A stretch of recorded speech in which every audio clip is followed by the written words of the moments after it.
এই জন্য বলবো বন্ধুরে, বিবেক কাজে লাগাও।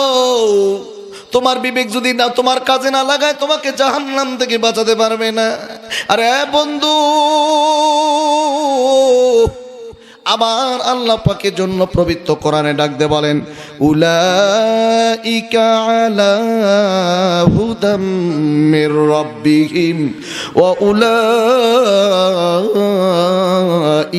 হুমুল মুফলিহুন। আল্লাহ পাক বলল, তারাই সফল কাম যাদেরকে আমি আল্লাহ রব্বুল আলামিন হেদায়েত দান করেছি। এখানে যারা বসে আছে আমরা সবাই হেদায়েত প্রাপ্ত, কিন্তু হেদায়েত প্রাপ্ত থেকে মুহূর্তের মধ্যে পথভ্রষ্ট হতে সময় লাগে। কথা বলেন, লাগে না? কিন্তু আমার ভাইরা বন্ধুগণ, কিতাবের লেখক লিখেছেন, যদি একজন মুসলমানের মধ্যে গো তিনটা কাজ সদা সর্বদা চালু থাকে, একটা মানুষ যদি তার মর্যাদা যদি সে ঠিক রাখতে চায়, একটা মর্যাদা যদি সে ধরে রাখতে চায়, তাহলে তাকে তিনটা কাজ করা লাগবে। জোরে বলেন কয়টা? আরো জোরে বলেন কয়টা? আরে বন্ধু, অন্যায় অত্যাচার করে কেউ হেদায়েতের উপর থাকতে পারে না। এই পৃথিবীর জমিনে আমার আল্লাহ অসংখ্য আমার আল্লাহ পাক মানুষ সৃষ্টি করেছে, সবাই কিন্তু ইসলাম ধর্মের অনুসারী নয়। বিভিন্ন মানুষ বিভিন্ন ধর্মের অনুসারী। বাবাজি, প্রতিটা ধর্মের মধ্যে তাদের ধর্মীয় কিতাব আছে। ত্রিপিটক আছে, ভুটান আছে, মহাভারত আছে, জিন্দাবেস্তা আছে, রামায়ণ আছে, অসংখ্য কিতাব আছে। কিন্তু এই কিতাবগুলোর মধ্যে আমাদের কোরআনও আছে। কিন্তু যুগের তালে তালে অসংখ্য কিতাবগুলো চেঞ্জ হয়েছে, কথা চেঞ্জ হয়েছে, বাক্য চেঞ্জ হয়েছে। অনেকে হয়তো নিজের ধর্মের কিতাব নিজেদের মতো করে তৈরি করেছে, কিন্তু একমাত্র কেবলমাত্র আমার আল্লাহ এমন একটা কিতাব দুনিয়ার জমিনে পাঠিয়ে দিয়েছেন, যেই কিতাবের আজ পর্যন্ত বাজান একটা সূরা, একটা আয়াত, একটা অক্ষর ওয়াট দূরে থাকলে একটা নুক্তার পর্যন্ত পরিবর্তন আজও হয় নাই। কথা বলেন ঠিক কি না? আরে বন্ধু,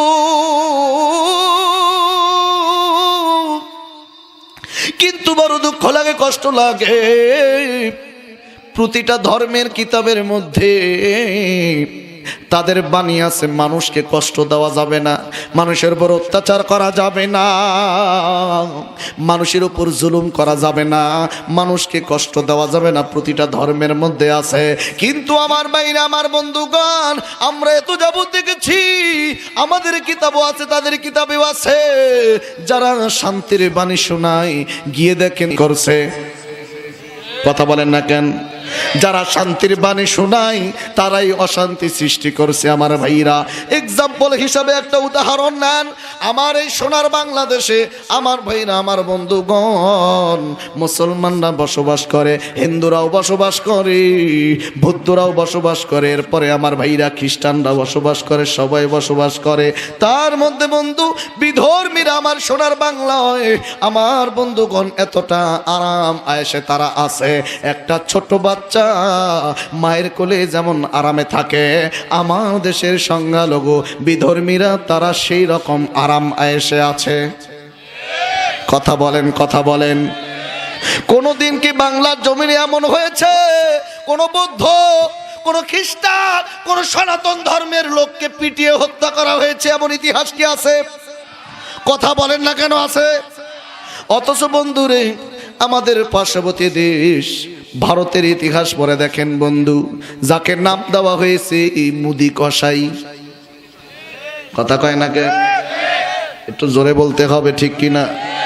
যাকে নাম দেওয়া হয়েছে মুদি কসাই, মুসলমানদের রক্ত যার হাতের মধ্যে ভরা, কসাইয়ের মতো জবাই করেছে, মুসলমানদেরকে হত্যা করেছে, মসজিদে পর্যন্ত হামলা করে নিরপরাধ মুসলমান, লক্ষ লক্ষ মুসলমানকে ভারতের মুদিরা, ভারতের ওই স্বৈরাচাররা হত্যা করেছে। কথা বলেন ঠিক কি না?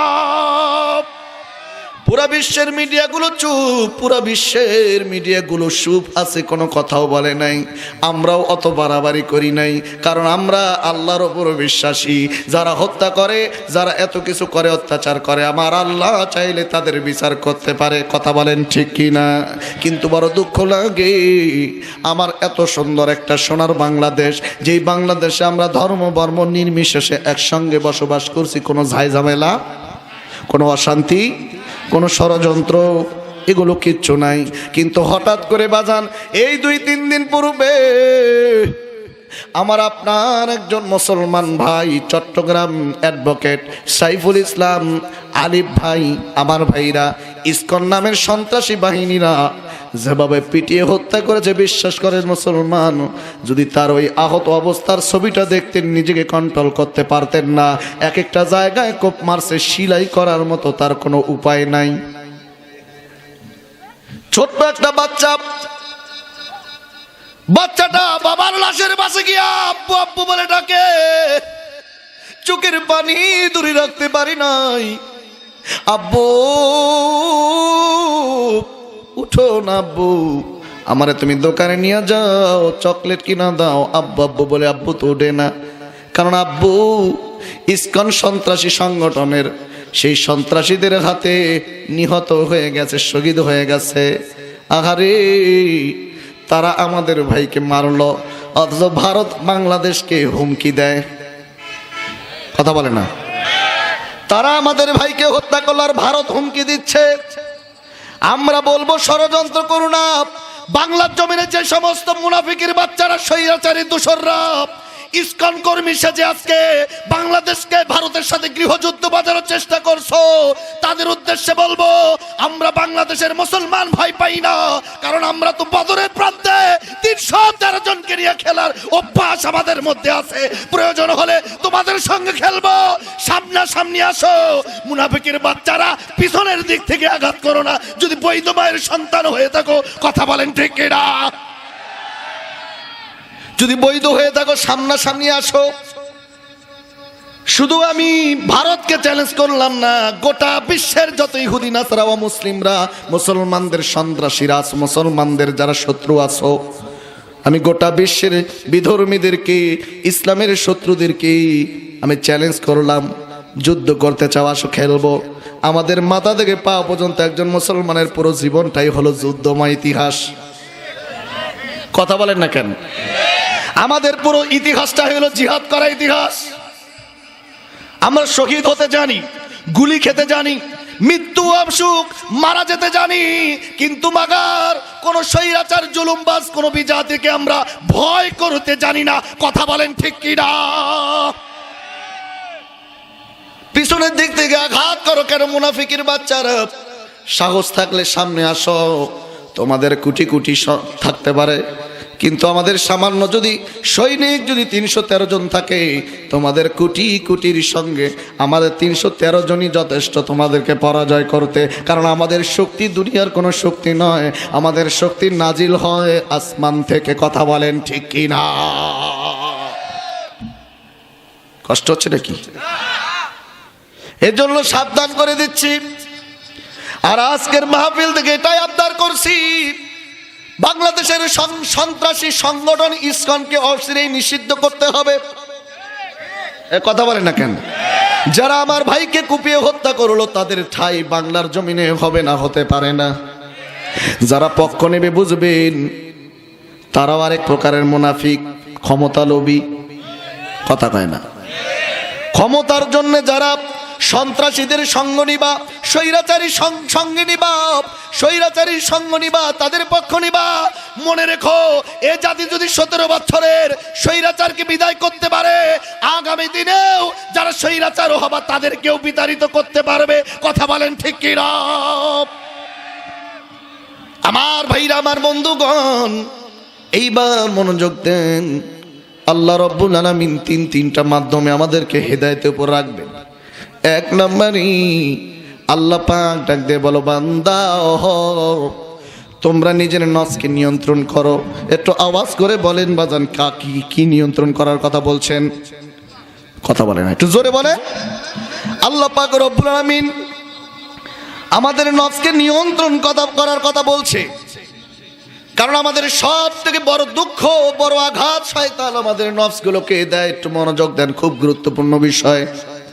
আল্লাহর নবী ডাক দিয়ে বলল, ক্বাল রাসূলুল্লাহ সাল্লাল্লাহু আলাইহি সাল্লাম, আল কাইয়িসু মান দানা নাফসাহু ওয়া আমিলা লিমা বাদাল মাউতি ওয়াল আজিজ মান আতবা নাফসাহু হাওয়াহা ওয়া তামান্না আলাল্লাহ, রাওয়াহু তিরমিজি। আল্লাহর নবী ডাক দিয়ে বলে, সাহাবী শোনো শোনো, আমি নবীজি তোমাদের জন্য একটা বাণী শোনাই। যে ব্যক্তি নিজের নফসকে নিয়ন্ত্রণ করে এবং মৃত্যুর পরবর্তী জীবনের জন্য যারা কাজ করে, সেই হলো প্রকৃত বুদ্ধিমান সফল কাম ব্যক্তি। জোরে কোন সুবহানাল্লাহ। এক নম্বরে আল্লাহ পাক নফসকে নিয়ন্ত্রণ করার কথা এই জন্য বলছে, এ মুসলমান বাবাজি, আপনি যখন কোনো ভালো কাজ করতে যাবেন বাবাজি, আপনার নফসের মধ্যে সর্বপ্রথম শয়তান এসে আগে ধোঁকা দিবে আপনাকে। নফসের মধ্যে ধোঁকা দেয়। এক্সাম্পল হিসাবে দিতে গেলে আমরা এমনও আছি বন্ধুরি, এই শীতের বেলা ফজরের আগে যখন মুয়াজ্জিন আজান দেয় তখন হঠাৎ ঘুম ভেঙে যায়, কিন্তু ঘুম ভাঙার পরে যখন ঘড়ি দেখি এখনো আধা ঘন্টা আছে, তখন নফস শয়তান ধোঁকা দেয়, বাবা আর একটু ঘুমা, 10 মিনিট আগে উঠলেই হবে, এখনই ওঠা লাগবে কেন? কি কথা কন না কেন? মনে হয় না এরকম? আমরা যখন ঘুমাই পড়ি, শয়তান এমন ভাবে মাথা টিপে দেয়, এক ঘুমে উঠে দেখি 7টা বাজে। কি এক ঘুমে উঠে দেখি কি 7টা বাজে? শয়তানি ভাবে কি আমাদেরকে ধোঁকা দিচ্ছে, নামাজের ধোঁকা দিচ্ছে, রোজার ধোঁকা দিচ্ছে। তবে এগুলোর প্রতি গুরুত্ব শয়তানের কম, একটা জিনিসের প্রতি শয়তানের গুরুত্ব সব থেকে বেশি। শুনবেন কথা বলা, শুনবেন। একটা জায়গায় শয়তান খুব গুরুত্ব সহিত ধোঁকা দিয়ে যাচ্ছে, খুব মনোযোগ দেন। একটা জায়গা, সেটা হচ্ছে নামাজ পড়ে, রোজা করে, নামাজ পড়ে, রোজা করে, দান সৎকাও করে, হজ করে আসছে, তসবিহ উঠেবে, সব ঠিক আছে। নামাজ পড়তে পড়তে কপালের মধ্যে কালো দাগ উঠে গেছে, কিন্তু মাগার তাকে গিয়ে বলেন নামাজ পড়া যেমন ফরজ, রোজা করা যেমন ফরজ, আল্লাহর জমিনে আল্লাহর দিন কায়েম করা একই ফরজ, সেটা কেন মানেন না? তখন বলেন না, ওই কাজ আমাদের না। কথা বলে না কেন? কথা বলে না কেন?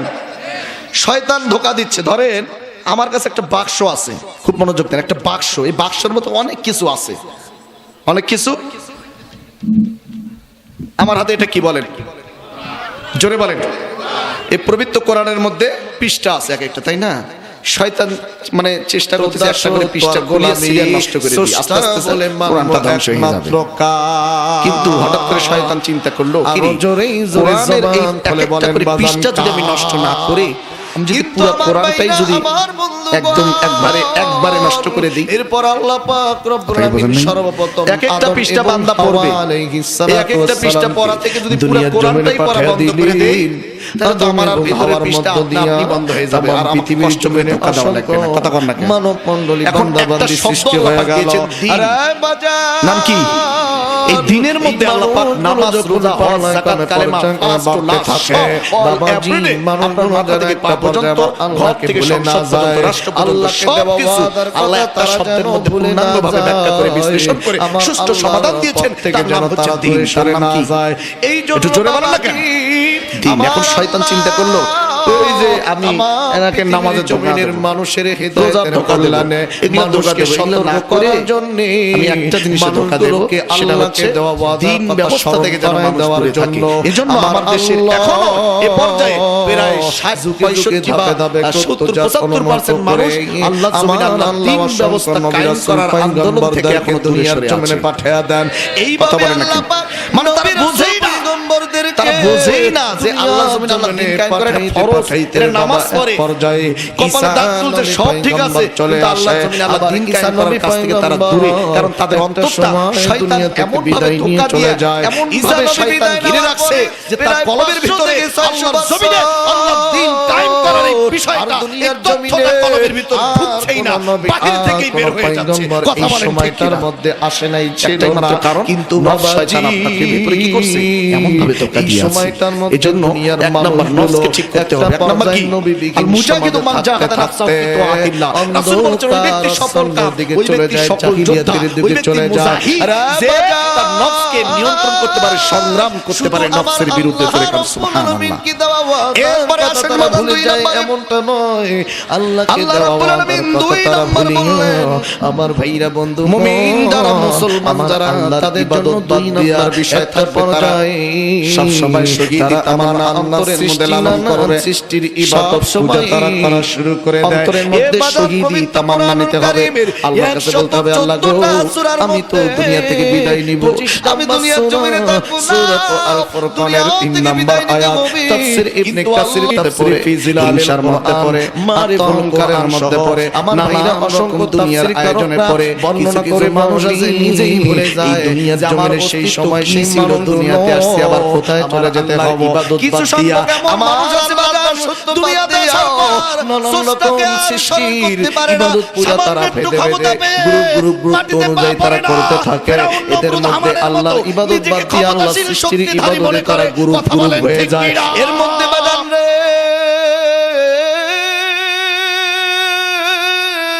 কেউ বাবা যান সূর্যের পূজা করা শুরু করে দেয় কেউ বাবা যান চন্দ্রের পূজা কেউ বা আবার তারকার পূজা কেউ বা আবার বটবৃক্ষর পূজা কেউ বা সাগর পাহাড় পর্বতের পূজা কেউ বা আবার গাছের পূজা কেউ বা আবার মাছের পূজা কেউ বা আবার মানবের কেউ বা আবার দানবের কেউ বা আবার অগ্নি পূজা কেউ বা পশু পাখির পূজা কেউ বা আবার মাটির পূজা কেউ বা আবার মাটির তৈরি নানান রকম দেবদেবী ঠাকুরের পূজা করিয়া এই মানুষগুলো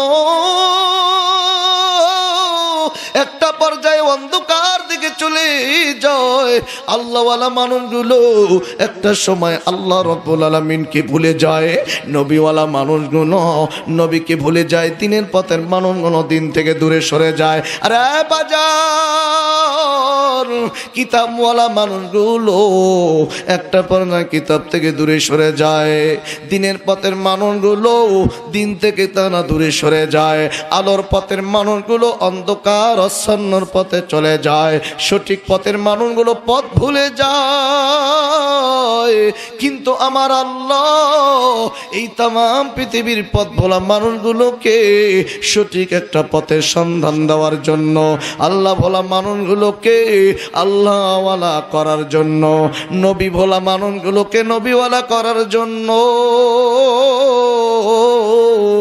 অন্ধকার অচ্ছন্নর পথে চলে যাওয়া মানুষগুলোকে আলোর পথে সন্ধান দেওয়ার জন্য আমার আল্লাহ তামাম পৃথিবীর এই অন্ধকার মানুষগুলোকে আলোর সন্ধান দেখানোর জন্য আমার ভাইরা আমার বন্ধুগণ আমার আল্লাহ খুশি হইয়া মায়া কইরা মানুষের হেদায়েতের কল্যাণে তামাম পৃথিবীর মানুষের জন্য দুইটা রহমত দুইটা নিয়ামত তামাম পৃথিবীর মানুষের হেদায়েতের কল্যাণে পাঠায়া দেন জোরে জোরে বলেন বাজান সুবহানাল্লাহ আল্লাহ রাব্বুল আলামিন দুইটা রহমত দুনিয়াতে পাঠাইয়া দেন এক নম্বরে বিশ্ব নবী মুহাম্মদ রাসূলুল্লাহ সকলে বলেন সাল্লাল্লাহু আলাইহি ওয়াসাল্লাম আর দ্বিতীয় নম্বরে আমার আল্লাহ দয়া করে মায়া করি এত সুন্দর করে মদিনাওয়ালার প্রতি মদিনার কামলিওয়ালার প্রতি মানুষগুলোকে সঠিক পথ দেখানোর দিক নিদর্শন আল্লাহ পাক হিসাবে পবিত্র আল কোরআন মানব জাতির কল্যাণে আমার আল্লাহ দুনিয়ার জমিনে পাঠায়া দেন জোরে কান সুবহানাল্লাহ কোরআন দিয়া জীবন গড়ো বন্ধু কোরআন সাইনো না কোরআন দিয়া জীবন গড়ো বন্ধু কোরআন ভুইনো না মানলে কোরআন পাবি না জাত পড়লে কোরআন পাবি না জাত জান্নাত হবে ঠিকানা বন্ধু কোরআন সাইরো না বলেন না কোরআন দিয়া জীবন গড়ো বন্ধু কোরআন বলেন না সবাই কোরআন দিয়া জীবন গড়ো বন্ধু কোরআন সাইরো না কোরআন দিয়া জীবন গড়ো বন্ধু কোরআন আরো জোরে কোরআন দিয়া জীবন গড়ো বন্ধু কোরআন সাইরো আমার ভাইরা, আমার বন্ধুগণ, তাহলে আল্লাহ পাক রব্বুল আলামিন আমাদের জন্য দুইটা রহমত পাঠাইছেন। এক নাম্বার বিশ্বনবী মুহাম্মদ সাল্লাল্লাহু আলাইহি ওয়াসাল্লাম, আর দ্বিতীয় নাম্বারে নূর নামক 30 পারা কোরআন। আমার ভাইরা, আমার বন্ধুগণ, আল্লাহ তাআলা যদি তৌফিক দান করেন, এই পবিত্র কোরআনুল কারীমের আমি সূরা বনী ইসরাঈল থেকে একটি আয়াত তেলাওয়াত করেছি, সেই আয়াতের আলোকে আমি সামান্য কিছু কথা বলবো। তার পূর্বে বলেন বন্ধুরি, আমাদেরকে আল্লাহ পাক দুনিয়াতে সৃষ্টি করেছেন, আমরা কোন ধর্মের লোক বলেন? একটু আওয়াজ করে বলেন, কোন ধর্মের লোক? আর একটু জোরে বলেন, কোন ধর্মের? আমার ভাইরা, আমার বন্ধুগণ, আমার আল্লাহ পাক ডাক দিয়ে বলেন, ওয়ালাকাদ কাররামনা বানি আদামা ওয়া হামালনা ফিল বাররি ওয়াল বাহরি ওয়া রাযাকনাহুম মিনাত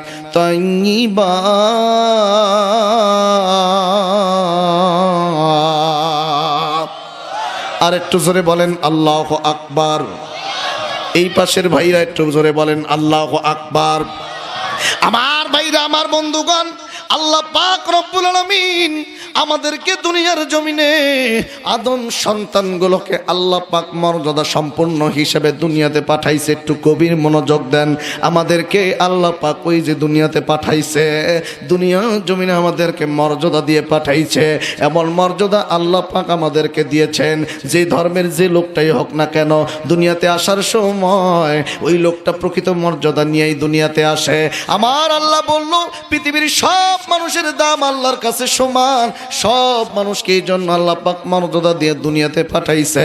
কিন্তু বাবাজি, অসংখ্য সৃষ্টি আল্লাহ দুনিয়াতে করেছেন, জীব সৃষ্টি করেছেন অসংখ্য। আল্লাহ পাক জীবজন্তু মাখলুকাত এই দুনিয়ার জমিনে আল্লাহ সৃষ্টি করেছেন। তার মধ্যে আমার ভাইরা, আমার বন্ধুগণ, একমাত্র কেবলমাত্র অসংখ্য জীব সৃষ্টির মধ্যে, অসংখ্য ভাইজান মাখলুকাতের মধ্যে আমার আল্লাহ একমাত্র বিবেক সম্পন্ন ব্রেন, মেধা শক্তি দিয়া এই দুনিয়ার জমিনে আল্লাহ মানব সৃষ্টি করেছেন। আমার আল্লাহর সমস্ত মানুষগুলোকে মর্যাদা দিয়ে দুনিয়াতে পাঠাইছেন। এখন যদি বন্ধু এই মানুষগুলো দুনিয়াতে আসার পর, এই মানুষগুলো আমার ভাইরা, আমার বন্ধুগণ, দুনিয়াতে আসার পরে সে যদি তার দাম, সে যদি তার মর্যাদা সে বুঝতে পারে, বিবেক দিয়ে চিন্তা করে, বিবেক দিয়ে যদি সে অনুধাবন করে, অনুকরণ করে, সে যদি বুঝতে পারে যে আল্লাহ আমাকে মর্যাদা দিয়ে দামি হিসাবে দুনিয়াতে পাঠাইছে। আরে বন্ধু, কিতাবের লিখুক লিখে যদি কেউ এটা অনুধাবন করতে পারে যে আল্লাহ আমাকে মর্যাদা দিয়ে পাঠাইছে, আর এই মর্যাদা যদি কোনো বান্দা দুনিয়াতে ঠিক রাখতে পারে, ধরে রাখতে পারে, আমার আল্লাহ তার মর্যাদা, তার দাম, তার শান, একজন বান্দার দাম মর্যাদা আমার আল্লাহ ফেরেশতাদের থেকেও দামি করে দিয়েছেন। সুবহানাল্লাহ বলবেন না? আল্লাহ আমাদের দাম মর্যাদা কি সমান করেছে? ফেরেশতাদের থেকেও কি? কথা বলে নাই। ফেরেশতাদের থেকেও আমাদের মর্যাদা কি? দামি, দামি সম্পন্ন, মর্যাদা সম্পন্ন ফেরেশতাদের থেকেও। আমার কিতাবের লেখক লেখে, যদি কেউ না বুঝে এই বিষয়টা, যদি কেউ না বুঝে, সে যদি তার মর্যাদা ঠিক রাখতে না পারে, আমার ভাইরা বন্ধুগণ, সে যদি তার মানুষত্ব ঠিক রাখতে না পারে, আমার আল্লাহ পাক এটাও বলেছেন, যেমন মর্যাদা দিয়ে দুনিয়াতে পাঠাইছি, কিন্তু মর্যাদা সে ঠিক রাখতে না পারে, সে যদি মানুষত্বই না হয়, তাহলে আমার আল্লাহ বলেন ওই মানুষটা শুধু মানুষ নয়, মানুষ থেকে নিকৃষ্ট পর্যায়ে যায়। এমন নিকৃষ্ট পর্যায়ে যায়, একটা কুকুরের থেকেও নিকৃষ্ট হয়ে যায়। কথা বলেন ঠিক কিনা? এখন আমাদের সমাজে মানুষ আছে, ভালো মন্দ আছে না নাই? কথা বলেন, আছে না নাই? ভালো মন্দ আছে, কিন্তু ভালো মানুষের সংখ্যা কম না বেশি? আর একটু জোরে বলেন, কম না বেশি? খারাপ সংখ্যার মানুষ কম না বেশি? তার মানে কি বন্ধুরে, একটু গভীর মনোযোগ দিয়ে শুনবেন। আমার আল্লাহ দুনিয়াতে পাঠিয়েছে মানুষগুলোকে আল্লাহর দেওয়া মর্যাদা ঠিক রাখার জন্য, ধরে রাখার জন্য। কিন্তু বাবাজি দুনিয়াতে মানুষগুলো আসার পরে নানান রকম লোভের